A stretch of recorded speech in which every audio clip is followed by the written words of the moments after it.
Сарыөзек гарнизоны орналасқан ұлттық әскери патриоттық орталығының Сарыөзек филиалы бүгінгі таңда үлкен қызметкерлерді, үлкен іс-шараларды атқарып келе жатыр.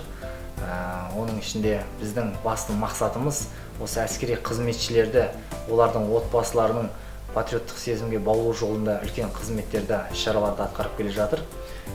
Қазіргі таңда біздің 3 үйірме жұмыстары қарқынды жұмысқа жүріп келе жатыр. Оның ішінде үлкен би тобы бар, кіші би тобы бар. Олардың барлығы осы Сарыөзек гарнизонында орналасқан әскери қызметшілердің отбасыларының, бала-шағаларының үшін қызмет атқарып келе жатыр. Кез келген сайыстарда бірінші орынды, бас жүлделерді иеленіп келе жатыр. Оның бәрі біздің мәдениет саласының аянбай қызмет етіп келе жатқан жетекшілердің арқасында. Әрине, сонда біздің филиалда және де орналасқан кітапхана бар. Осы әскери қызметкерлердің кітап оқуына мүмкіншілік беріп қойған, және де үлкен осы гарнизон бойынша үлкен музейіміз бар.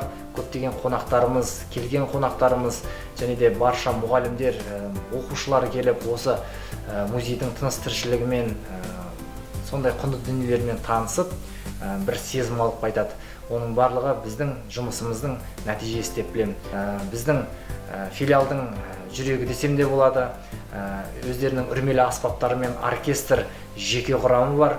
Кез келген гарнизондық әскери іс-шаралардың барлығына белсене атсалысып, қызметтерін аянбай еңбек етіп келе жатыр. Осы орайда мен келіп жеткен өнер және мәдениет қызметкерлер күнімен барша әріптестерімді құттықтаймын. Барлықтарының дендеріне саулық, отбасыларына амандық, мәдени жолда жүрген жұмыстарына толағай табыс тілеймін.